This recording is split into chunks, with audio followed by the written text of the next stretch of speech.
What's up, everybody? Welcome to Ask for Candy, where we talk about healing, self-care, love, sex, relationships, and what it takes to be amazing on the daily. Who I am is Candice Harper, lovecoach.com, and my purpose with this podcast is to create healthy romantic relationships all around the world through self-love, soul connections, and sweetness. But before we get to that, we are here with our production partner, Celebrity Magazine, my Brian, who is the editor-in-chief. What's up, Brian? What's up, girl? How are you, honey? I am great. This is like a hell of a Wednesday. We're gonna have a good time today. We're going to have a good time today. It's a hell of a Wednesday, a hell of a wellness Wednesday. You know, we're always about wellness, right? And we're coming back with part 2 of last week's topic of part 1, which I'm going to get to that in a second. But just so everybody knows, especially if you're tuning in brand new, we are live every Wednesday on social media at 7 o'clock. You can also watch us at Celebrity.com on Celebrity TV. And you can subscribe to Celebrity Magazine on YouTube so that you can be alerted whenever we go live, because you can be watching us on YouTube as well. And you can subscribe to Anchor for our audio broadcast, also iTunes, Spotify, iHeartRadio, wherever you get your podcast for just the audio.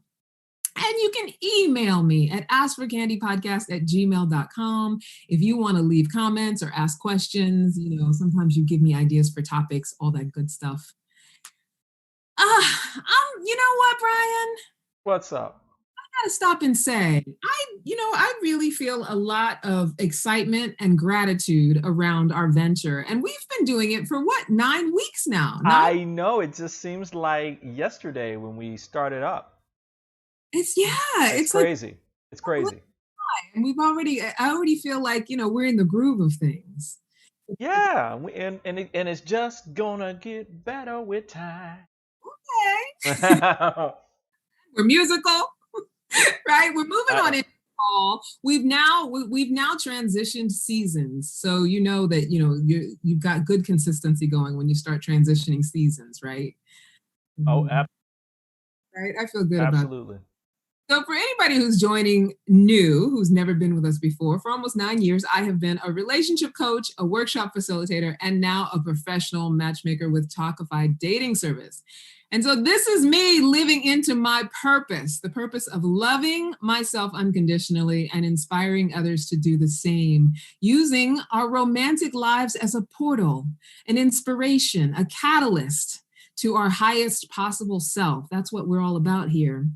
And matchmaking and relationship coaching are my zone of genius. And the best part about it is that week to week, I get to grow and learn as I interact with hundreds of people around the most intimate part of their lives. And I get to take people on their journey from the caterpillar to the butterfly, from unhappy with their love lives to ecstatic. I get to teach people how to get out of their own way and tap into love as a limitless resource. And most importantly, I get to be a part of what supports healthy beginnings and sustainably healthy relationships. I get to be the cause of self-love, soul connections, and sweetness, which is why we do this podcast, so that we can come on and have conversations about that stuff. And we can have some transformation in the world around what happens with love. And what people's expectations are around love, and why so many of us sabotage ourselves when it comes to love, whether we're in or out of a relationship. So I want you to stick around tonight, because tonight, Brian, I'm gonna be very efficient with time, and we are gonna get to the matchmaker moment. Yeah, we gotta do it because we missed it last week. It's, I went long. We had a lot to deep dive into. There was a lot to delve into. So I feel like this week I owe it to everybody to have a matchmaker moment. So stick around for that, because I have an amazing client to talk about. But tonight's topic, Matchmaker Secrets Part 2. I'm going to share with you exact questions that I asked to find out if you might be a match for my client. And for Part 2, we're going to talk about the questions that I asked the ladies. And we're also, I'm waiting for this one. Right? Are you excited for this? Yeah. Do you have like a crew, Brian, where it's like your guy friends, where there's a combination of both single and married, or do you mainly? Yeah, typically, yeah. There's like a little mix. You have a mixture. Mm-hmm. Do you, like, when you sit around and do you guys ever sit around and talk about relationships? Do you talk about sometimes? Yeah. Especially if someone's going through something. Really? Oh yeah. Y'all get. I always wonder. I always want to be a fly on the wall for men. This kind of stuff. Do you ask each other how should I be on a date and all of that stuff? Like, do the single ask you questions like that? Not that specific question. Most guys don't want to believe that they're not like super fly when it comes to dating. They always want to believe they already got it together. Exactly. I got that covered. Right. I totally get that. I often wonder, like with men, whether they get into a place of the inquisition about, am I doing it right? Like the second guessing themselves and things like that, and how they express it. Because I feel like that's a human thing. But I feel like maybe men don't normally have safe spaces to do that often, where they're like, I don't know what I'm. That is true. That is very true. We don't. I totally get that. So, I mean, this conversation tonight, I'm very present, and I won't say cautious, because I don't mind if a man were to ask me my advice. I don't mind sharing it, but I do have a little trepidation around being like, because I don't even like it when I see women do it with men, or I see men do it with women, like vendors telling each other how they need to be. Like, there's something about that that kind of rubs me the wrong way a little bit. Like, Oh, I feel like, as a mentor and a coach, I like mentoring and coaching women because that's, what my experience is, right? okay, okay. And I also feel, that my experience, my study, and I feel like a strong sense of being able to form an opinion. Now, I'm not saying that you can't advise or teach because you're two different genders. But when you see people doing content online, like, I don't know if you saw recently, there's that girl, Tommy Laren. Tommy Laren recently did this video where she was like taking men to task. Like, men are trash. This is how you have to date. This is what you should be doing. Like, she was doing that sort of finger wagging thing. Yeah, yeah. And then all those guys who do like MGTOW and stuff like that. And those guys who like are really vitriolic when it comes to women. Yeah, they all need to have several seats. Have several seats, right? Because that ain't helping. It's not helping anybody. And I always want to be careful about, giving advice around what you should do, when I'm speaking to other genders, because I feel like, there's a fine line that you walk between giving helpful information and actually finger wagging and saying, because I don't mind finger wagging with women sometimes. I know I'm talking to myself just as much as I'm talking to them, but I feel like with men, I'm a little more careful. And I say all of that just to set up tonight's topic around, the questions to ask women. Now, I also think that it is important that men are open to the possibility that there are, like, I think men are better vetters, generally speaking. I think that once men decide they want to have a relationship, they want to get married, they're much better. I always say they shop women like you'd shop for fruit, right? Like, squeeze, squeeze, oh, not ready. Squeeze, squeeze, oh, that one. You know what I mean? Like, I think that's how men generally approach. Yeah, that's pretty true. Right? So I don't think that they need necessarily as much instruction as far as that is concerned. But I think, when we go into that conversation of how do you create intimacy and really get to know someone, if you really want to get to know them, these are the questions that you would ask. And I know, with my matchmaking clients, a lot of times with men, what causes them to want to get to know a woman better is what she looks like, generally speaking. And then if they get through the layers and they like, what they like more and more, then they continue on. So that's what these questions are about supporting, is unpacking and unpeeling those layers after you already know that you like her boobs. You know what I mean? Yeah, I mean, I think that's the way we should do it. I mean, I remember the show we did on dating, which everybody should go back and watch, actually. Where that was kind of like the process, right? Where you're unpacking, like peeling back those layers one by one. Yeah. And that does take time, and it does take a willingness. And I know that for men, oftentimes the willingness comes from the physical attraction. And so I guess there's also partly an invitation to be a little open, even when someone's not immediately physically attractive. Yeah. That's the growing part for me. Yeah. Right.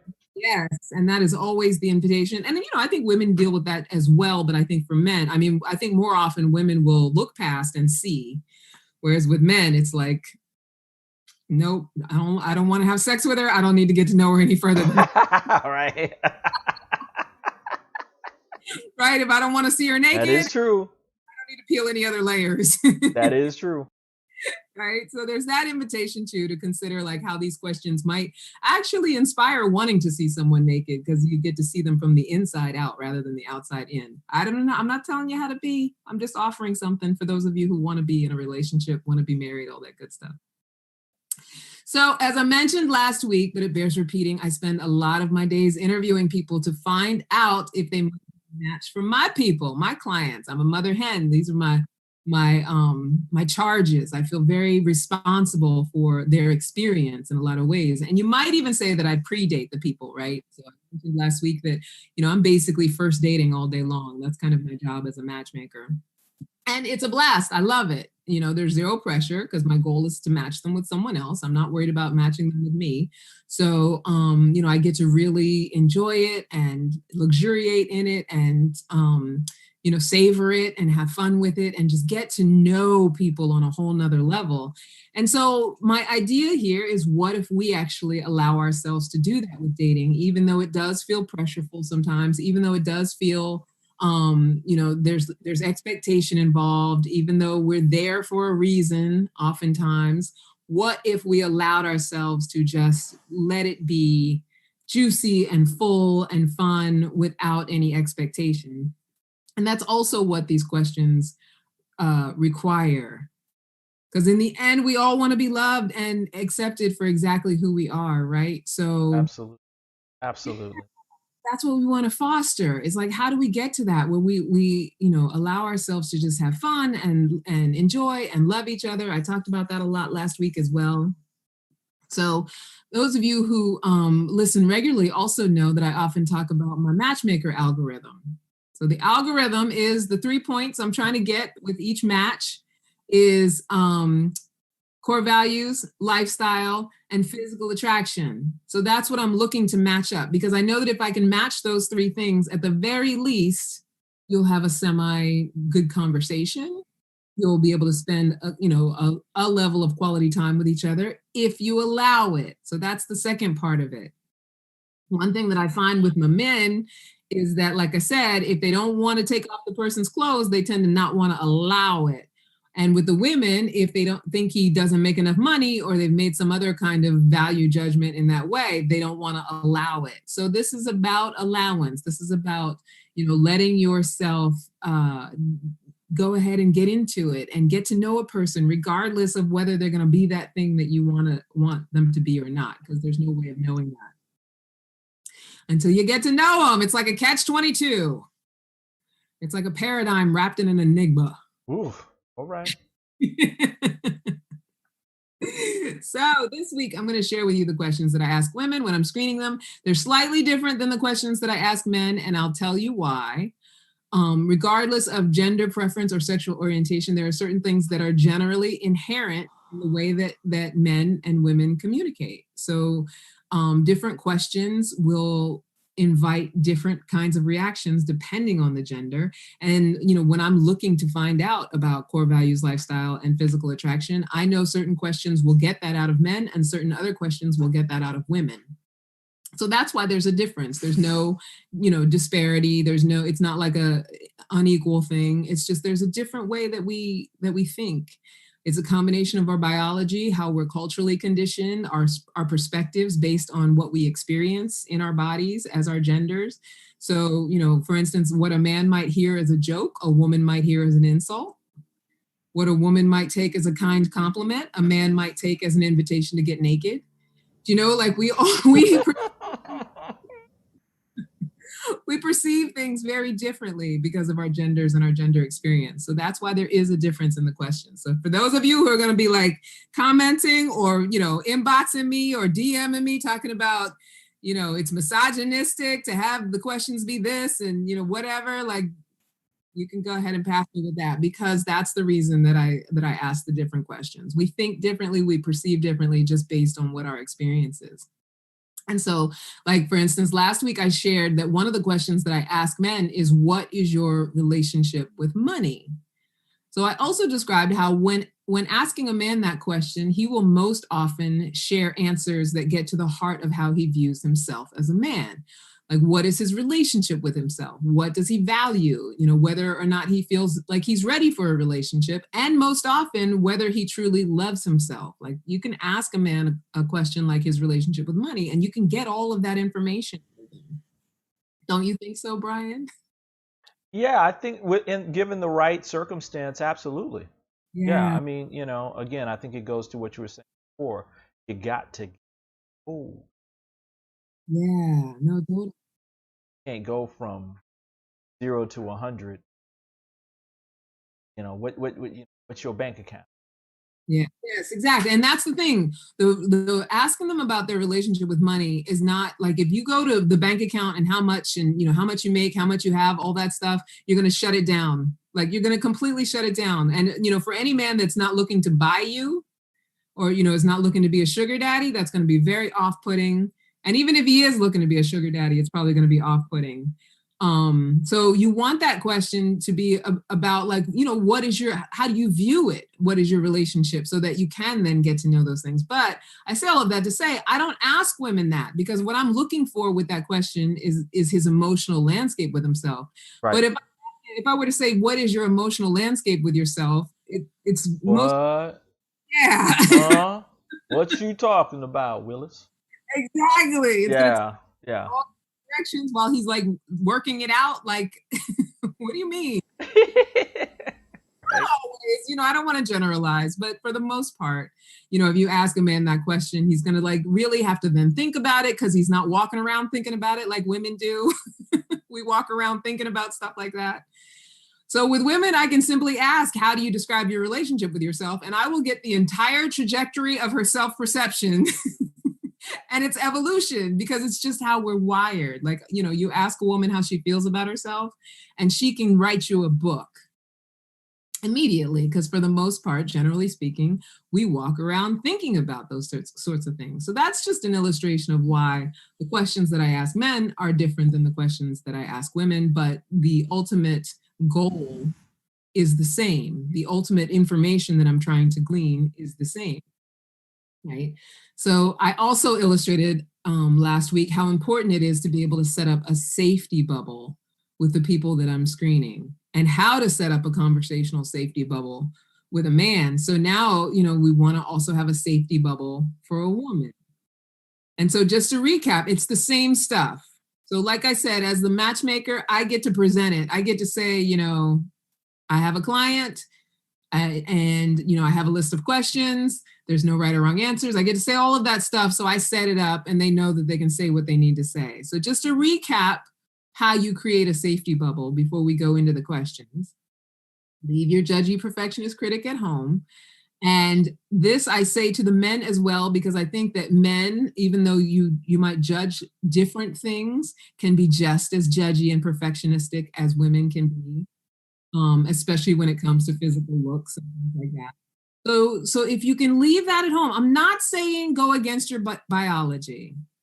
I'm not saying that, you know, the inclination to think with the little head is wrong. Give up your manhood. All I'm saying is try on what it would feel like to allow yourself to just get past that enough to know someone as a human being. Just to try it out. And that's only if you're relationship minded, right? I'm not saying, you know, oh, forget that you want to be sexually attracted to that person, because sexual attraction is a very important thing. But I noticed that with a lot of my male clients, they get so caught up in it and the judgment is so quick that they miss out on women who actually like that they have that inner beauty, that inner glow. And there are men who get that. So I say this knowing that there are men who say, when I ask them about the physical appearance question, they will say the energy that a woman has, how easily she smiles, if she laughs, you know, if she's compelling in her conversation, like to them, that is beautiful, and the woman will look more beautiful to them. But those are usually mature men, right? They're men who have like some sort of emotional wisdom. So right. So the invitation is, you know, I'm not, you know, for the younger guys, like if you're still thinking, I can't even talk to her if she doesn't look a certain way, like that can be a sabotage to an ultimate goal of wanting to have a long-term relationship that works, a loving relationship. So safety bubble, leave your judgy perfectionist at home, listen actively, don't just wait to talk, be in an active listening space. You know, not just holding on to what your idea is, what you're trying to get across, just actually hearing what is being said.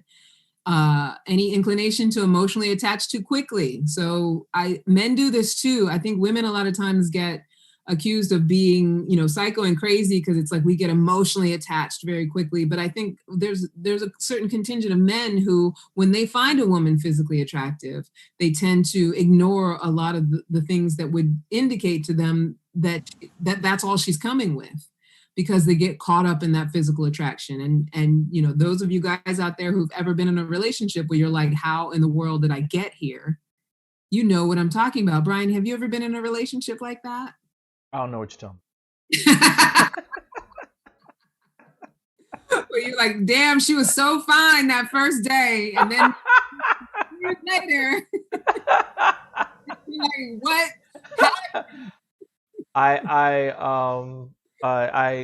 what's the word? What's the whole statement?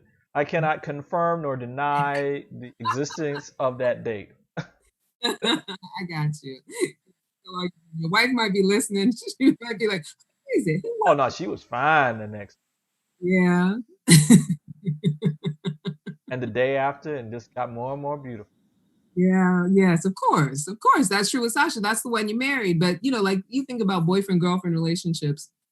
And I think it does often happen for men, at least, from talking to them, where, they really get smitten with somebody. And then all the horrific things about that person start to surprise them.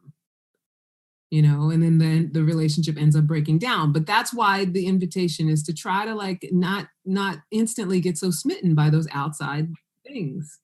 And I'm not purposely pointing to my boobs, but try not to get so by those physical things. Allow the getting to know. So yes, creating the safety bubble, authentically allow them the space to be who they are. Knowing that it won't have any effect on your life unless you are actually a match for each other. I think men are a little better at this because men don't, they don't tend to try to force something, right?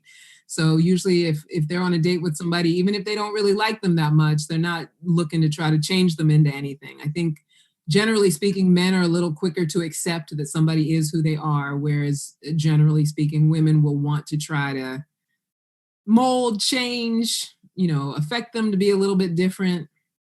Also, generate the experience you want to have rather than hoping that that person is going to spark your positive emotions. So another thing that I think is biologically inherent in men is to show someone a good time, which I think is great. But yeah, and I think it's good to heed that inclination. Like instead of sitting back and being like, she's got to entertain me, she's got to come with this, come with that. Like if you generate the experience you want to have, you're creating a safety bubble for somebody to be themselves, and you can get to know that woman. Like you're opening up the portal, the safety bubble, so that they can do that. And then the last, just to recap, is when you're asking the questions, obviously fit them into the conversation. You're not just going to run them down like a checklist. You're not doing a job interview. In a way you are, sort of, but not really, because dating is really just about getting to know people and seeing what works and letting it be amorphous and organic, and seeing who you want to see more often, and letting yourself be attracted to what you're attracted to and letting it lead you into spending more time with that person. And a lot of times we think that it's like, this person works, that person works, this person works, that person works, I'm not going to bother. But if you see good things in a person, if you see worthwhile things in a person, the whole reason to ask these questions, create this safety bubble, is to see what's possible. There's no I don't know, I feel like we get so caught up in wanting to control it and chess piece people in and out of our lives. And there's just so much more room for what could be possible when we just go with the flow, like just let it flow. Now I know, generally speaking, that with men this is easier, and it's usually a much more emotional thing for women, at least with clients that I've dealt with and in the matchmaking. But I also feel like it just bears acknowledging, right, that we just don't allow ourselves enough time to get to know each other. We don't allow ourselves the investment to get to know each other. We're so quick to cut each other off, cut dates short, just not want to be engaged with each other because there's those certain external things that just aren't there right away. So that's what this whole conversation is about. How do we get past that so that all the single people that are out here walking around thinking that there's no good people to date and that dating sucks and, that it's not worthwhile, how do we change that? How do we transform that? Right? It takes a willingness to transform it. So Creating the safety bubble for a woman to ask the questions. If you really want to get to know the woman, know a woman through the questions that you asked her, she has to feel like she's not going to get advised, lectured, or shamed. Just like, no one wants to feel like they're being advised, lectured, or shamed in whatever they're going to share. Just to feel like she's not going to be told she's wrong. No one likes to be told that they are wrong about whatever their answers are or whatever they have to say. Women in particular tend to want to defend or go into masculine energy and fight to be right. If you tell a woman she's wrong, often she will want to fight to be right. And that is a very general statement because there are women who are emotionally intelligent and evolved and know how to control that inclination. But this is what we trigger in each other when we're not willing to allow a person to be who they are. Men tend to shut down and go into their feminine energy and they just ignore it. If they don't care for being told that they're wrong, if they don't care for your disagreement, they tend to shut down emotionally, whereas women tend to go into like masculine energy fight mode, and it doesn't work. And if you've ever been on a date with someone, especially an early date or a first date where you disagreed about something and you found yourselves like going head to head, you know that you have not created a safety bubble. So that's what we're talking about here, creating a safety bubble for a woman, just like you'd create a safety bubble for a man. Now, I want to get into the questions, but Brian, I feel like we should take a little commercial break. What do you think about that? Yeah, we could take a little break, quick Yeah. break, and then get people warmed up for the questions. Back. Yes, I want y'all to get ready, think about it, and I also want you to feel free to engage because I'm going to share the. Yeah.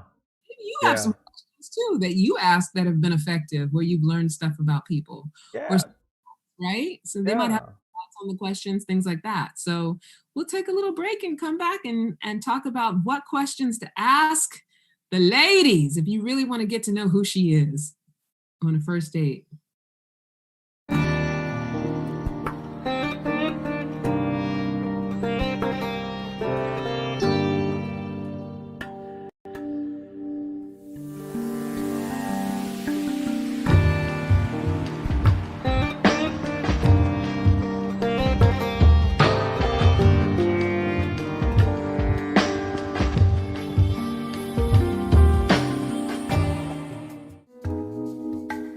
Some people have a posture in which the shoulders round. Some people have a belly that came from long hours working in a computer. Driving, grabbing your baby, the posture changes with your lifestyle. So we have to reprogram our posture in order to have a better lifestyle. So what is important here to know? Our work, the house of our body, with the roof here, the diaphragm, with the belly floor that is the ground, and the whole core muscles are the walls of the house, have to work properly in order to have a good posture and a good movement. Watch Body Fit with Alexa Marine every Monday and Thursday at 9 a.m. right here on Celebrity TV.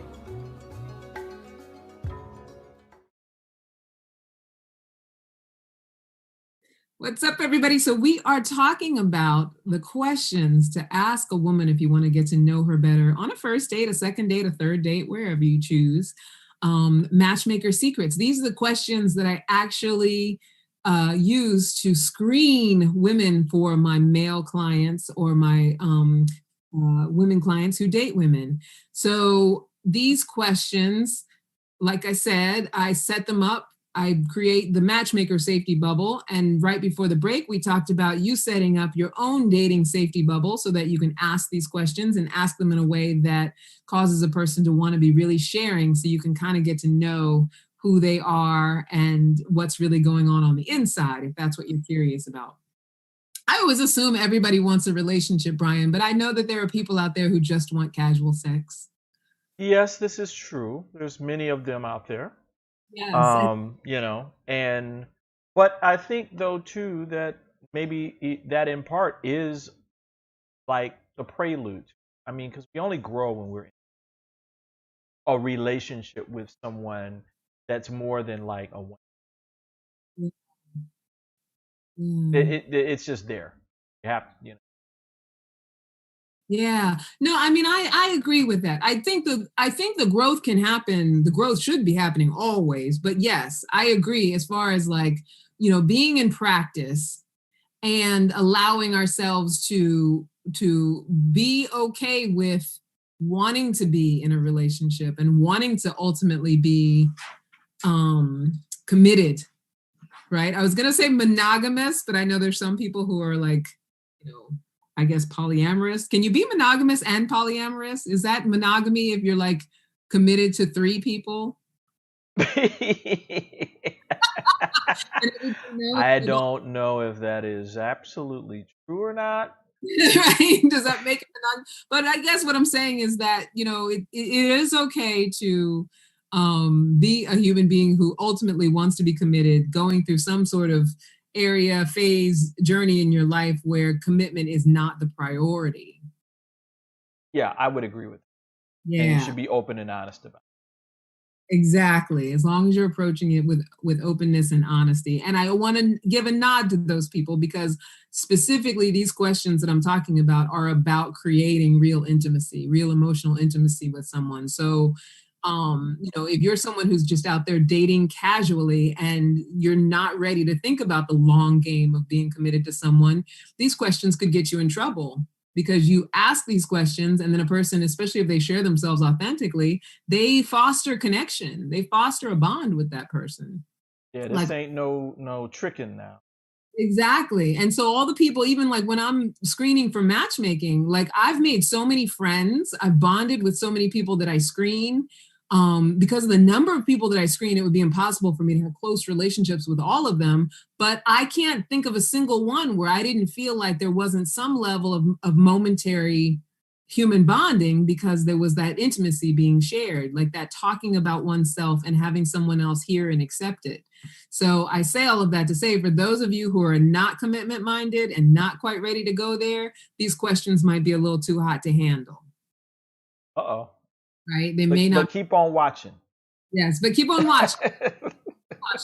But they might not be the direction you want to go if you're casual. I want to really, really focus in on the people who want to have a commitment. Like these are for people who, you're out there and you want to make it happen, and people who are in a relationship and maybe it's gone stagnant or it's getting stale, because these questions you can be asking throughout your relationship, right? Forming them in different ways. So let's get started. Yeah, wow. Questions. Let's get into it. So the first question that is great to ask a woman, and I mentioned it earlier, how do you describe your relationship with yourself? That's a great question to ask a woman because she will tell you so much, especially if you have created a safety bubble for her, if she feels like she can really talk about who she is without being judged. She will go in, and depending on her age, most women will talk about sort of their evolution of self-love and how they came about it through growth, age, wisdom, and experience. Like an older woman, she'll always say that, I went through a transition or a transformation around it, and now I love myself more. So one of the ways that I like to dig a little deeper, just to really see if that's just conversation or if that's really what's going on, is I'll say, well, how do you talk to yourself in your head? Like, what is your inner dialogue like? Are you a perfectionist? Are you a nurturer? Or somewhere in between? And the reason to ask that question is because it speaks volumes about how she treats other people. Because we treat other people the way that we treat ourselves. So if I'm a perfectionist and I'm really hard on myself and I'm always giving myself a hard time, and you can always tell those people because they're so hard on other people. They're so particular about how jobs are done. They have a million different critiques for things. They have a lot of judgment. They have a lot of expectation. They tend to be parents who are very strict with very lofty expectations. So, she'll say, you say, how do you talk to yourself in your head? Are you a perfectionist? And a lot of times women who feel like, oh, yes, I've done that evolution, I really do love myself. You ask them that question and they'll say, well, yeah, I am a perfectionist, which completely contradicts the idea that I love myself. So here's the thing about perfectionism. It is not self-loving by any stretch of the imagination. Is because they think that it's their way of pushing themselves, motivating themselves to be better. They think that they're loving themselves by, once I get that job and my expectation is that I live to this standard and that I do this and do that, and setting all of those like mile markers for where they need to get to, which they rarely ever let themselves get to. They rarely ever let themselves sit in the happiness of it. But when someone is a perfectionist and a self-proclaimed perfectionist, what they're saying is that I haven't gotten there. I haven't gotten to that place of loving self-acceptance. I struggle with it. I give myself a hard time. And when you get to know me, I'm going to give you a hard time too. Damn. Wow. And here's the thing, not that they can never change. It's not that it can never, I'm a reformed perfectionist myself. Someone who's always so hard on myself and always so hard on people in my life. I'm sure that I could gather together some people who would testify. But so it's possible to have an evolution. But if someone tells you that they're a perfectionist, don't believe them that they love themselves. Don't believe them on that. And it's very important that if you're looking to be in a relationship with somebody, that they have self-love, that they do love themselves. Now, with that said, there's a lot of married perfectionists. That is true. Right? It's not like it makes it impossible to get into a relationship. You can definitely get into a relationship with a perfectionist, but there will be a lot to work on when you get into a relationship with a perfectionist. And as things unfold, there's going to be a lot of evolution that you have to go through together.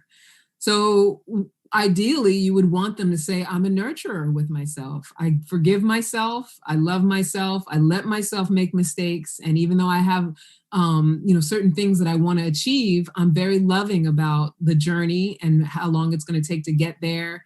You want somebody who's like, I give myself, I feed myself, I love myself through it. Like they're treating themselves like if they were, raising themselves at 5 years old, right? So let's say you had a child with this person. You want somebody who is going to who's already treating themselves the way that they would treat your child. Right? Does that make sense? That makes sense. Yeah, that nurturing thing, how I treat myself is how I treat my inner child, my inner mistake maker, my inner grower. And that's how I would treat my child. Yeah. Good one. That's good. Yeah. So that's a question that you definitely want, especially if you're marriage minded, especially if you're long-term relationship minded. You always want to ask, how do you describe your relationship with yourself? Got it. All right. Question number 2. So this one can be a little tricky because if you've just met or you're on a first date, I do think it's okay to ask it. It's just that you don't want to like deep dive into it because a lot of times people don't feel comfortable talking about the past. And, that's not necessarily, especially on a first date, you don't want to be trying to dig into the past. So, but it is good to kind of pose the question of how they describe their relationship history. You don't have to say, how many people have you slept with? How many people have you dated? All of that stuff. You don't have to ask the specifics on a first date. But you could say, how do you describe your relationship history? And a lot of times, women will, they have a theme for it, like, learning and growing, or I've been through hell, or whatever. They'll get it is really like visual and descriptive about, what they have been through or what they have created, I should say, throughout their relationship history. Now, I'm not saying that you judge them for it, but if you want to get a good idea of how someone will show up in a relationship with you, see how they describe, what it's been. Have they been a victim of it? Has it been, one person after another who did them wrong? Or are they taking responsibility for it? Did they learn lessons? Do they have anything that, they feel like I learned? Or did they just like add to the list of red flags to look for? Because people who take responsibility, they learn lessons for how they need to be, how they need to show up. People who blame externally form a list of red flags for how other people need to show up. So I was with this guy and he didn't act right. So now the next guy is going to have to do this, this, and that. So that's somebody who hasn't learned a lesson. They've just added to their list of requirements, right? They've just added to how they blame externally.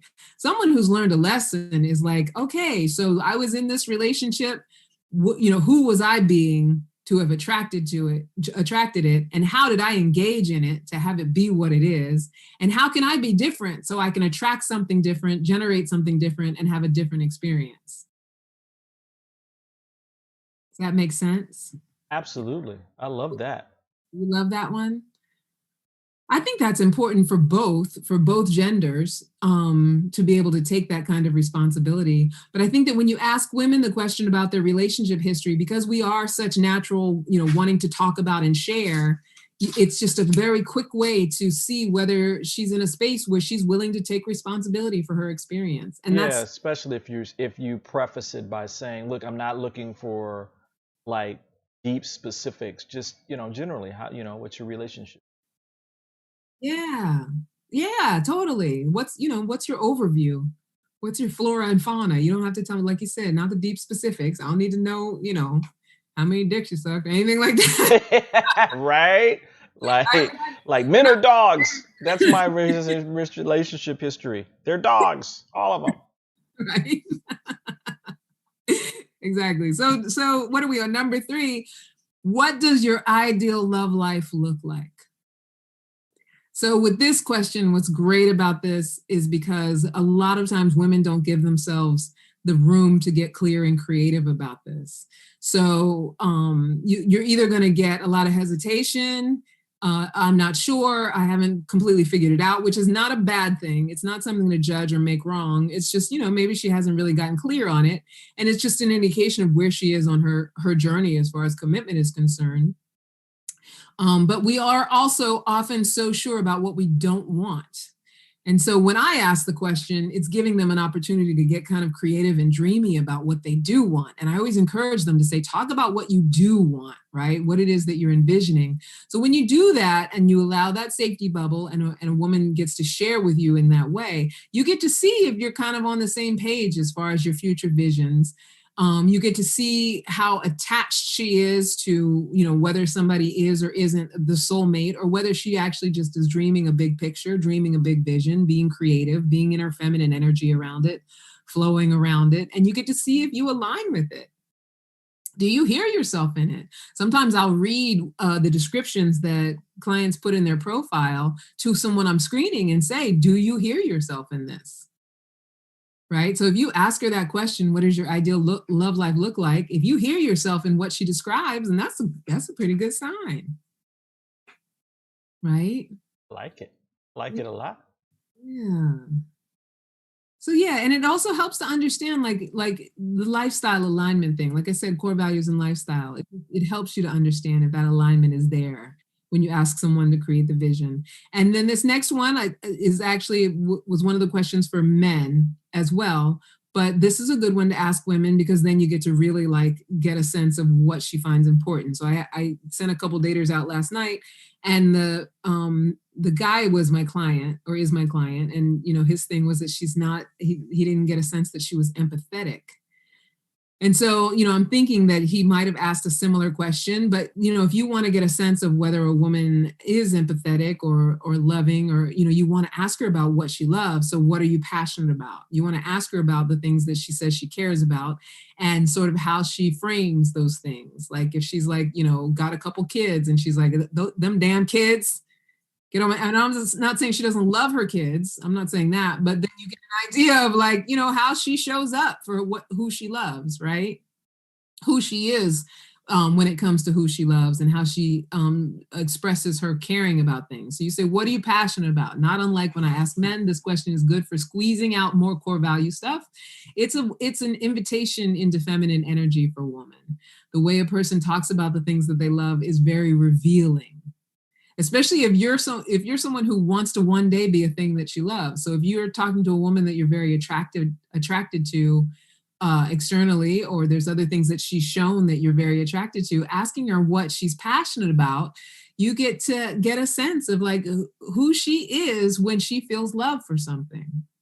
And is it, are there things that she, just takes a stance on? Maybe she has some political stances that she, takes a stand for. Is she, strong-willed? Is she, someone who's convicted about things? And if you're attracted to that sort of thing, you get to see that in, her talking about what she's passionate about, right? And then, of course, the most important question in everybody's mind, what do you prefer when it comes to physical appearance? So I ask women that just as much as I ask the men that, because it, like I said, it is an important thing. Unfortunately, we put the cart before the horse and we make it the important thing, which is why, most of us are just out there dating like bumblebees and not ever making anything stick.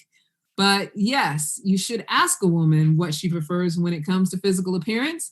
99.9% of the time, she'll say tall. Yep. That's where we go. And rarely do we care about much else. I mean, tall guys can get away with a whole lot.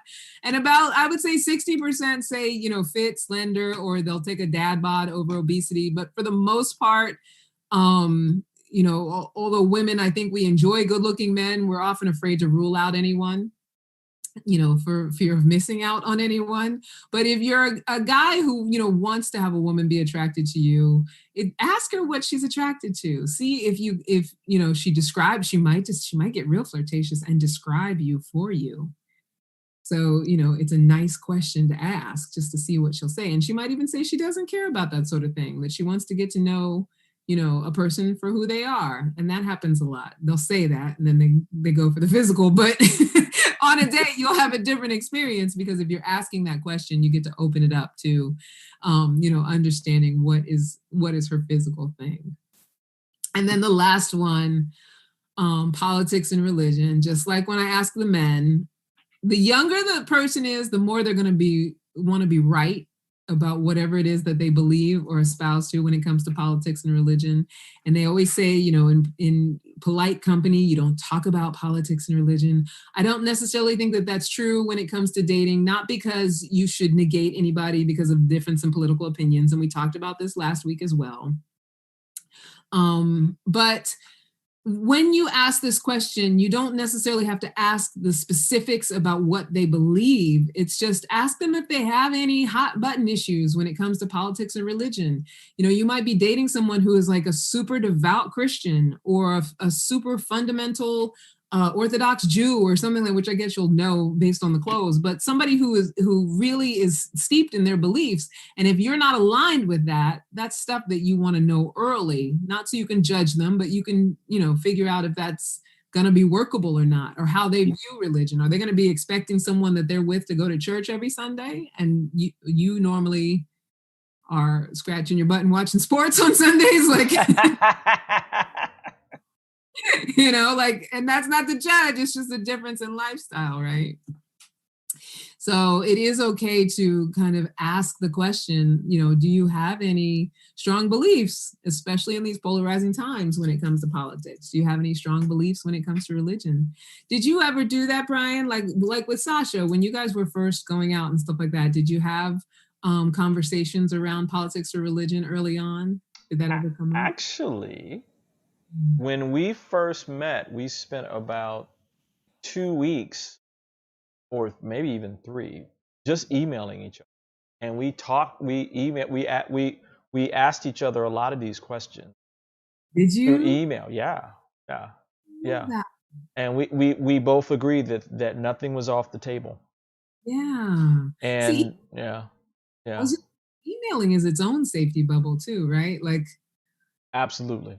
You're more willing to just really expound on things and really talk about it when you get asked a question. Well, I think both of us didn't want to waste any time either. You're like, are you gonna be right for me or not? Exactly. Like, okay, bye. Yeah, let's figure this out. So yeah, and with this one, it's just you don't have to ask them who they voted for or specifically what their religion is or what they think about religion. Just, do they have anything that is a hard stance? Do they have anything that is would be considered a strong belief, or that they're really extremely committed to. That's the most important thing, because you want to know that stuff going in, because if there's going to be an expectation that you are extremely committed as well, you got to think about that.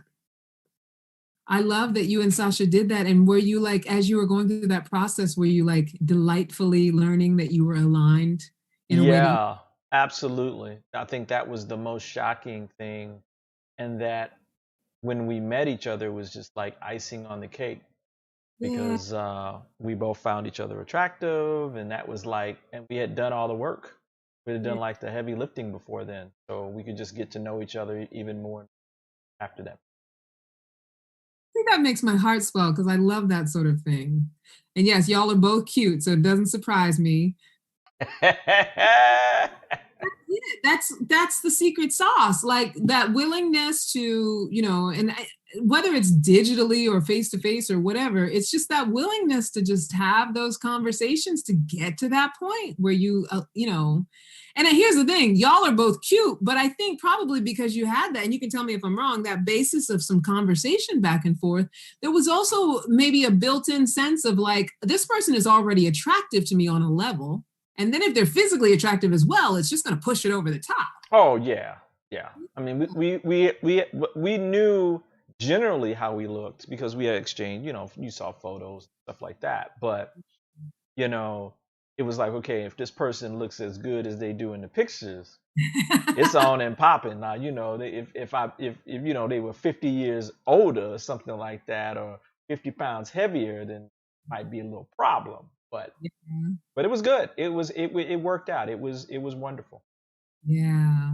Oh, I love that. So that, that's it. It's just that willingness to take the time, ask the questions, get to know a person, begin the practice of having what would be considered maybe a hard conversation, or a conversation about something that seems like it's deep, because that's the whole point. Like, you're in relationship with someone, and that's what you're practicing to do. And it's amazing to me how many people are unwilling to do that.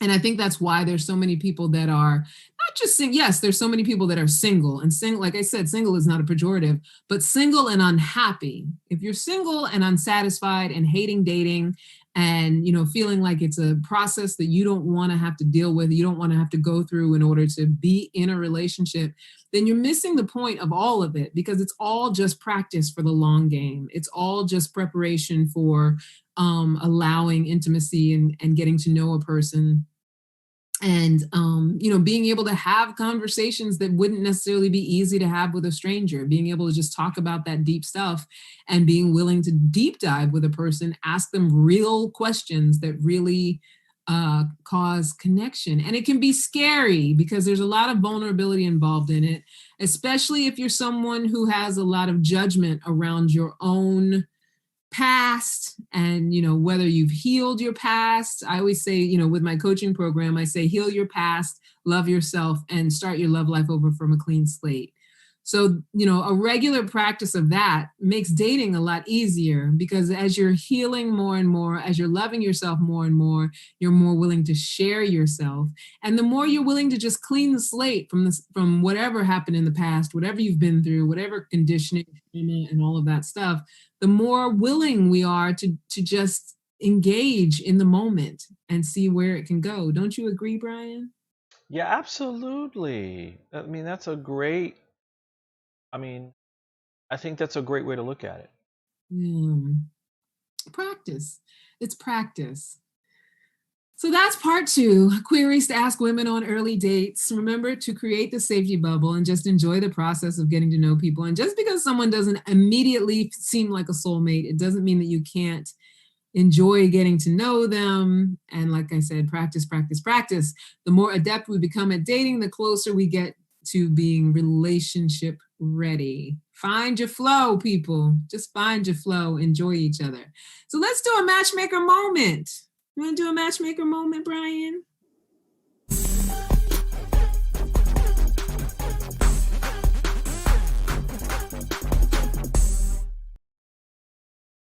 Matchmaker moments.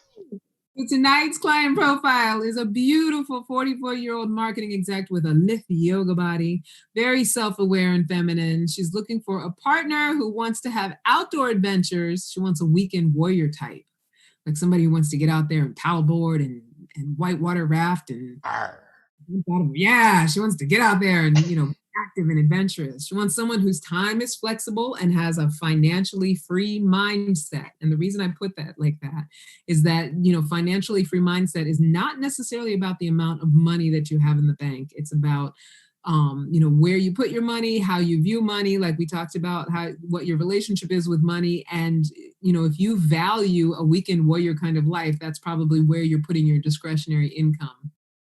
So, you have to have sort of a free mindset around, being able to put money into your adventure and enjoyment in order to align with her, because that's what she does. She's looking for someone who laughs a lot, doesn't take life too seriously, very much her as well. She definitely laughs a lot. And she's in Miami. Benvenuto a Miami. Culturally Muslim, but considers herself to be spiritual. So if you're out there and you consider yourself to be spiritual, she's open to all different religions as long as you have some sort of faith or belief in God. Or if you know someone who might be a great match, you can email me, askforcandypodcast@gmail.com, and say, I want to be matched with this beautiful yogi. And that's our matchmaker moment. Woo-hoo. All right. I love it. Right? It's good stuff. So also every Monday night, I do the Epic Circle. It's an online healing circle for women everywhere. We come together as a community, cause personal transformation when it comes to communication, forgiveness, self-love, mother-daughter relationships, purpose, friendships, all the tools we need to be as big as we were meant to be. And we just ended our last 24-week program. We just started a new one. Collective 2 is our new cycle. It began on the 21st, but you can join at any time. And your first class is considered an orientation class. So your first class is free. Go to Meetup and find the Epic Circle. If you are a woman who's looking for a healing community, if you want to heal your past, love yourself, start your love life over from a clean slate, go find us on Meetup, go to the Epic Circle. You'll get information and links for how you can join us on Monday night, become a member. And thank you so much to my broadcasting partner, Brian. You know it. I love these. I love it, love it, love it. We have so much fun. I know, right? I feel like I did most of the talking this time around because I had so much to say and so much fire hosing. But I love it when you engage and jump in and add the male perspective. I talked a lot though. I feel like I was filling it up. I'm out here on my rooftop, my virtual rooftop with the Chrysler Building. Yes, thank you so much, Brian. I'm excited. I'm excited about next week. Next week is going to be all about flow. Woo! Flow, honey.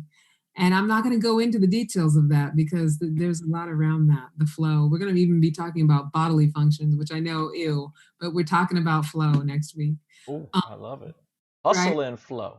Hustle and flow. Follow us on Instagram at Ask for Candy Podcast, at Candy Love Coach, at Solidity Magazine. And I think that's it. And email me, yes, askforcandypodcast@gmail. I think I said that before. But until next time, never forget that you are a love machine. If you ever start to feel like you aren't getting the love you need, just make more and ask for candy. I love you guys. Mwah, mwah, mwah. Bye now. Thank you for watching Ask for Candy with Candice Harper, right here on Solidity TV every Wednesday at 7 p.m. Solidity Magazine brings you the best in inspiration on Solidity TV. Check out our new shows.